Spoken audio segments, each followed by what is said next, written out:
مریض ہمارے پاس شفٹ ہوا کہ یہ مختلف ہسپتالوں سے ہوتا ہوا ہمارے ہاسپٹل آیا. بالکل سوکھ کے وہ کانٹا ہوا تھا. 55-60 سال کا وہ آدمی تھا, بہت ہی پتلا دبلا, اور ہماری زبان میں یوزلی ہم کہتے ہیں بون اینڈ سکن, پانی کی شدید کمی اور برا حال. عمر اس کی 55-60 سال تھی. جو اس کے ساتھ ایک ہی لڑکی تھی وہ 20-25 سال کی تھی, اور وہ اپنے آپ کو اس کی بیوی بتاتی تھی. میرے جونیئر ڈاکٹرز نے مجھے راؤنڈ کرایا تو انہوں نے کہا جی کہ یہ فلاں وارڈ سے شفٹ ہوا ہے, اس کو 4 مہینے سے شدید دست لگے ہوئے ہیں, یہ کچھ بھی کھاتا ہے تو اس کو ڈائریا لگ جاتا ہے, اور اس کے سارے ٹیسٹ ہو گئے ہیں, گیسٹروسکوپیاں, انڈوسکوپیاں, بایوپسی, ہر چیز, اس سے کچھ نہیں آ رہا, تشخیص نہیں ہے. لیکن اب اس کی حالت اتنی بگڑ گئی ہے کہ یہ آئی سی یو میں شفٹ ہو گیا ہے, وینٹیلیشن کے لیے ہوا ہے, اور اس کو کوئی دوائی کام نہیں کر رہی ہے.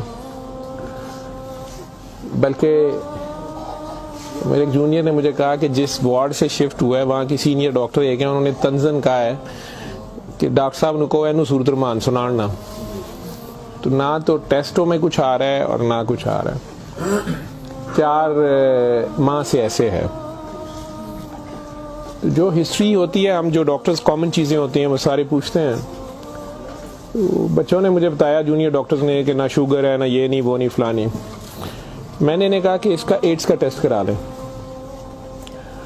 تو بچوں نے کہا کہ جی پچھلے سال اس کا ایڈز کا ٹیسٹ میو ہاسپٹل میں ہوا تھا, تب بھی اس کو اسی طرح ڈائریا لگا تھا, اور وہ نیگیٹو ہے, اور لیکن پچھلے سال پھر یہ ڈائریا ٹھیک ہو گیا تھا 2-3-4 ماہ کے بعد, پھر یہ بہت بہتر حالت میں ہو گیا تھا, لیکن اب پھر اس کو 4 ماہ سے یہ ہے, اور اب اس کی یہ حالت ہو گئی, اب یہ بے ہوش تھا. وہ خیر وینٹیلیٹر پہ چلا گیا, لیکن میں نے پھر بھی اس کا ایڈز کا ٹیسٹ بھیج دیا کہ یہ بھیجو اس کا.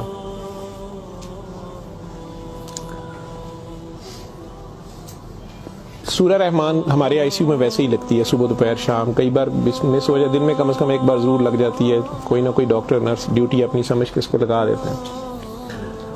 وہ بھی لگ رہی تھی, سارے پیشنٹس تھے. جہاں تک جتنی میری یادداشت ساتھ دیتی ہے کہ تیسرا دن تھا تو میری جونیئر ڈاکٹر کا مجھے فون آیا, بڑا پینکی.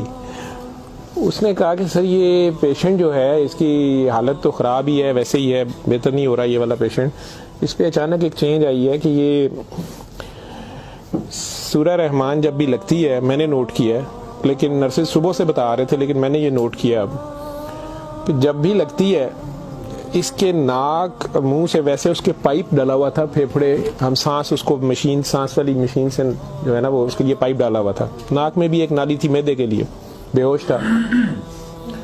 اس نے کہا جی اس کے ناک میں سے سنڈیاں ابلنا شروع ہو جاتی ہیں باہر کو,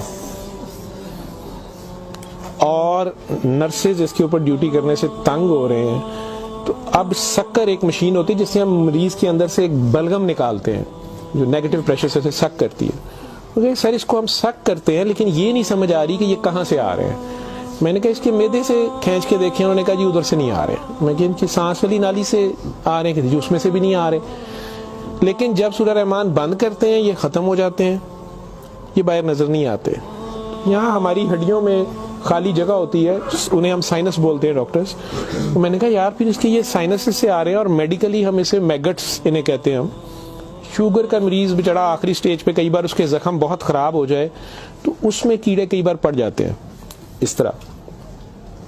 لیکن یہ چیز میں نے نہیں سنی تھی, اور نہ ہی اس کی کوئی, نہ وہ شوگر کا مریض تھا نہ کچھ اور تھا. میں نے ڈاکٹر صاحب سے کہا کہ آپ جو ہے نا اس کا یہ تو اب اینٹی بایوٹکس جا رہی ہیں, سارا کچھ جا رہا ہے, ویسے اس کے ایڈز کے ٹیسٹ کا پتہ کریں وہ کب تک آئے گا. تو مجھے لگ رہا ہے کہ اس کی قوت مدافعت کوئی نہیں ہے, اور یہ کیڑے اس طرح پڑ گئے, لیکن اس کے علاوہ کوئی اور رشتہ دار اس کا ہے ہی نہیں ہے, اور وہ کوئی چیز لا بھی نہیں رہی. دوائیاں بھی ہم نے خود اپنے فنڈ سے شروع کر لی ہیں.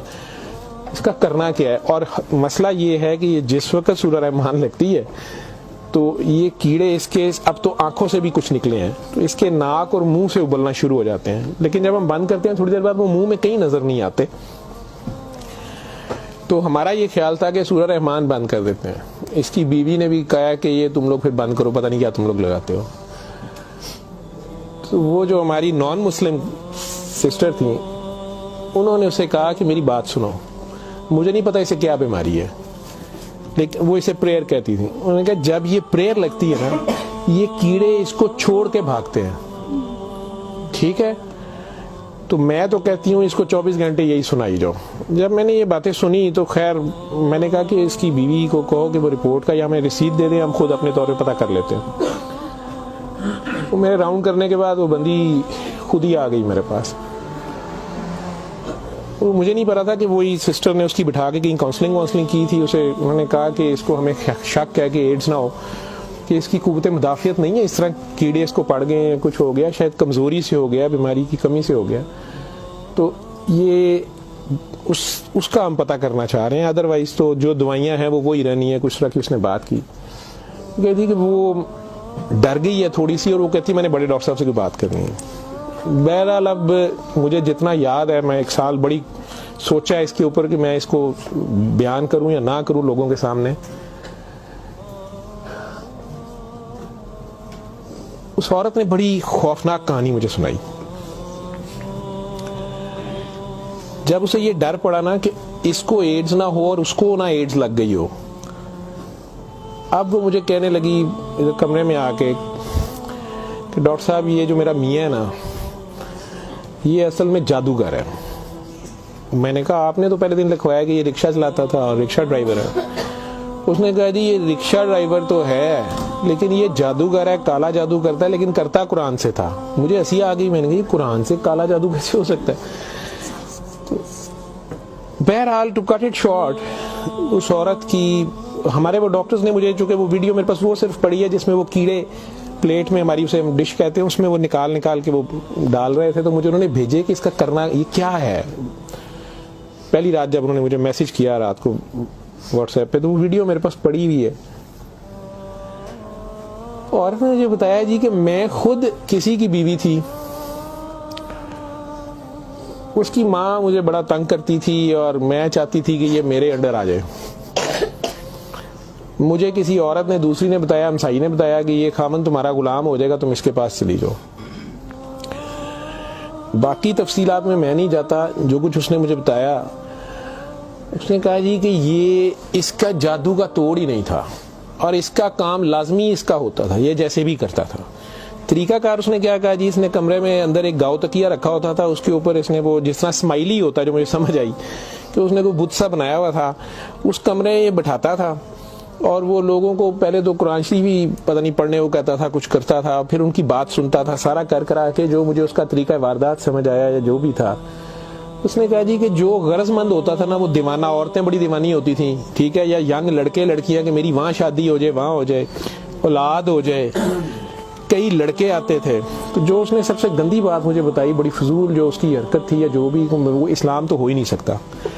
اس نے کہا جی یہ ان عورتوں کو اور اپنے بارے میں اس نے کہا کہ میں نے بھی یہ غلطی کی, میرے سے بھی یہ گناہ ہوا, لیکن مجھے گناہ ثواب کا اتنا نہیں پتا تھا.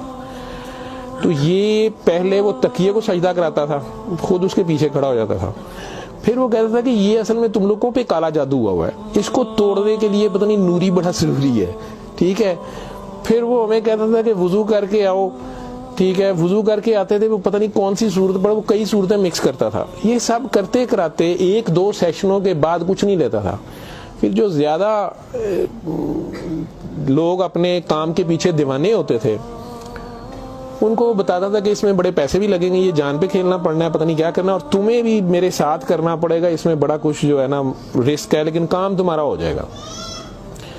جو بھی اس کی کہانیاں تھیں, جو اس کو بعد میں کسی اور وجہ سے پتہ چلی, جو مجھے وہ بتا رہی تھی کہ جی یہ عورتوں کے ساتھ بھی اور ینگ لڑکوں کے ساتھ یا مردوں کے ساتھ بھی غلط کام کرتا تھا, پھر انہیں اپنا گند کھانے پہ مجبور کرتا تھا, پھر انہیں پتہ نہیں کون سے کوئی آیت بنائی ہوئی تھی یا کوئی نام تھا, پتہ نہیں کیا, کہ عربی کے جی یہ پڑھ کے نا تم نے یہ مکسچر جو ہے نا, یہ ہنڈیا پکاتے ہوئے تھوڑا سا بیچ میں گند ڈال دینا ہے اور اپنے خامن کو کھلا دینا ہے, یا اس لڑکی کو کھلا دینا ہے, یا اس کو کھلا دینا ہے. تو میں اپنے خامن کے ساتھ یہ سارا کچھ کیا میں نے. اب مجھے بتائیں کہ جب وہ اس بندے کے ساتھ ہی سو گئی تو اس کے خامن تو وہ رہا ہی نہیں ہے نا, تو نہ وہ مسلمان رہی ہے, نہ وہ یہ حرکتیں ساری. اب اس کے بعد بقول ان خاتون کے, اس لڑکی کے, کہ جی وہ خامن جو میرا تھا اس میں تو تبدیلی نہیں آئی, اس نے مجھے فل مارنا شروع کر دیا. اور مجھے اس کی میرے تڑپ اس کی طرف بھاگتی تھی کہ میں اس کے پاس آؤں. تو پھر میں نے اس کے پاس ویسے آنا شروع کر دیا کہ میں نے تمہارے ساتھ شادی کرنی ہے, میں نے ادھر سے طلاق لینی ہے, میں نے یہ کرنا ہے وہ کرنا ہے. تو میں انہیں بتائے بغیر اس کے پاس آ گئی. اس کے ساتھ میں 6 ماہ رہی. اس نے کہا کہ پھر ایسے ہی رہنا پڑے گا, اور اس سارے کام میں شامل ہوئی. تو اس نے ویسے مجھے کہا کہ نکاح ہو گیا ہے ہمارا, قرآن شریف پہ اس نے نکاح کیا. اس نے کہا ہم دونوں کی رضامندی نکاح ہے, وہ پیچھے سے طلاق لے کے نہیں آئی. ٹھیک ہے. اس کے بعد اس کو یہ ڈائریا لگ گیا. ڈائریا لگنے کے بعد یہ کہتی ہے کہ جی میو اسپتال میں جب ہم تھے 4 مہینے ہمیں ہو گئے اور برا حال تھا اس کا پچھلے سال. تو یہ ایک دن مجھے کہنے لگا کہ میں کہتا ہوں کہ میں اللہ سے توبہ کر لوں, اللہ میری جان بخشی کر دے, تو میں توبہ کروں اور میں نا اب رکشہ ہی چلا کے اس میں جتنی روٹی روزی ہوگی تو میرے ساتھ گزارا کر لے گی, اور تو بھی واپس چلی جا اپنے خامن کے پاس. ٹھیک. اور ادھر سے جا کے طلاق لے نہ لے, اور یہ نکاح نہیں ہے, اور جو بھی اس نے کہا کہ جی ہم نے توبہ کر لی بقول اس کے جو اس کی سمجھ تھی. یہ کہتی ہے جی میں واپس گئی, میرے خامن نے پھر مجھے مارا. اس نے کہا میں تمہیں طلاق دے چکا ہوں, تم میری طرف سے فارغ ہو, تم کہاں سے آئی ہو, یہ آئی ہو, اتنی دیر بعد آئی ہو, جو بھی آئی ہو. خیر میں پھر واپس اس کے پاس آئی. یہ کہتی ہے کہ جی وہ میں کوئی 48 گھنٹے بعد شاید 2 دن بعد واپس آئی ہے. تو کوئی میو ہسپتال تھے, ڈاکٹر بڑے حیران سن, پیٹ سے ٹھیک ہو گیا سی. انہوں نے کیا دوائی فلانی مافک آ گئی ہے, فلانی مافک آ گئی ہے. تو یہ اپنے پیروں پہ کھڑا ہو گیا. اگلے کوئی 10-12 دنوں میں انہوں نے چھٹی دے دی. پھر یہ مجھے مسجد ایک میں لے کے گیا, وہاں ہم نے نکاح کیا. ٹھیک ہے. نکاح کیا, یہ رکشہ چلانا شروع ہو گیا. تو ڈاکٹر صاحب 6 مہینے انہیں بڑی محنت کی تھی, رکشہ بھی چلایا, میں بھی کدے سکی گلی کھاندے سا چنگا پلا سی. پر ڈاکٹر صاحب دنیا بڑی ظالم ہے, دی شہرت سی دنیا پیچھے پیندی سی, کہندا سی میں کام چھڈ چھڑیا ہے. ڈاکٹر صاحب ہوں پھر ایک بچی آئی تو بڑی سونی سی, وہ بڑی روندی سی, وہ پتہ نہیں کی مسئلہ سی. ڈاکٹر صاحب نے وہ پھر وہی کام شروع کر لیا. انہیں پھر وہی کام شروع کیتا ہے. میں انہوں پہلے کہندی رہی ہوں, لیکن ڈاکٹر صاحب یہ پیسے بڑے آندے سن.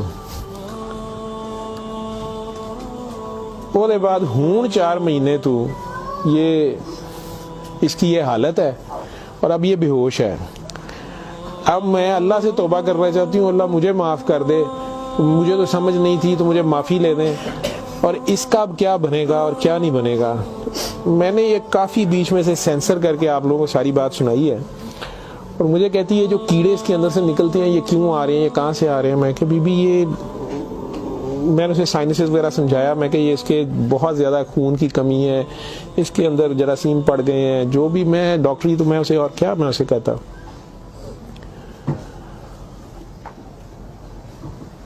اور اس وقت ساری بات سنا کے تو اس نے وہ رپورٹ اندر سے نکالی, اور مجھے کہتی ہے جی یہ رپورٹ میں تو اس کو HIV کی رپورٹ تھی کہ جی وہ اتنے رپورٹ والے مینوں کہا ہے کہ ڈاکٹر صاحب فوراً جا کے دیو, تو تسی وہ لیبارٹری میں کہیں پوچھتی رہی. تو انہوں نے کہا جی تسی اتھوں جا کے پوچھو. تو میں دسیا میرے خامن دی, مینوں دسو, نے کہا تسی اپنی بھی کراؤ. تو ڈاکٹر صاحب یہ رات دی میرے کول ہے, تو مینوں تو نہیں بیماری ہوئے گی, میں سورۃ الرحمان سن لا. میں نے کہا جی آپ بھی سنیں, 7 دن سنے, میں آپ کو کیا کہہ سکتا ہوں. ایک دن وہ اور زندہ رہا, بندہ مر گیا. آخر تک اس کے کیڑے وہ آتے رہے اسی طرح. جب بھی وہ سورہ رحمان لگتی تھی وہ ایسے ہوتا تھا جیسے ابلتے تھے باہر کو, ناک سے اس کے, مطلب وہ 1-2 نہیں ہوتے تھے کہ جنہیں آپ پکڑ کے سائڈ پہ کر دیں. میں نے بتایا نا کہ وہ سکر مشین رکھ کے, تو اس سے وہ سکر میں ہم سک کرتے تھے اس کو سارا, وہ مشین میں جاتے تھے, لمبی سنیاں اس کی, ناک سے منہ سے. اور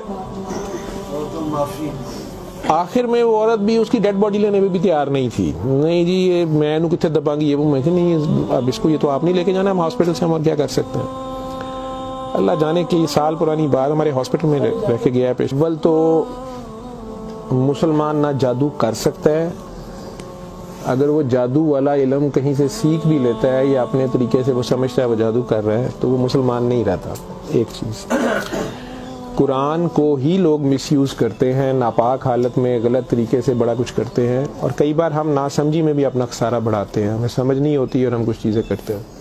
قرآن خود کہہ رہا ہے کہ اس سے مومن کے لیے شفا اور رحمت ہے، اور ظالم اسی میں سے اپنے لیے خسارہ بڑھاتے ہیں۔ اپنی جان پہ ظلم کرنا بھی ظلم ہی ہوتا ہے۔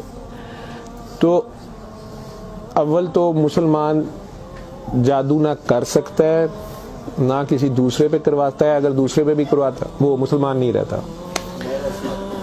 جب آپ جادو کے چکر میں پڑیں گے یہ خود شرک ہے، آپ اللہ بننے کی کوشش کر رہے ہیں نا، آپ اپنی مرضی کے ریزلٹس لینے کی کوشش کر رہے ہیں، ٹھیک ہے، مافوق الفطرت طریقے سے، اور پھر اس سے زیادہ بڑی بدبختی کہ اللہ کے کلام کو مس یوز کر کے سارا کر کے، تو وہ مسلمان نہیں رہتا۔ میں نے اس دن بھی بتایا تھا، وہ بچی امریکہ سے جو فون کر رہی تھی آپ لوگوں کے سامنے، یہاں میں نے اسے کلمہ شہادت پڑھایا تھا، اسے دوبارہ کلمہ پڑھوایا تھا کیونکہ اس کو پتہ نہیں تھا، یہاں وہ آئی تو وہ اس سے یہی کام کسی اور نے کروایا، وہ مسلمان رہ ہی نہیں گئی ہوئی تھی، اور خامن سے لڑائی اس کی چل رہی تھی، ان کا آپس میں فساد ہو جاتا تھا، ٹھیک ٹھاک پرابلم میں تھے، اس سے دوبارہ سے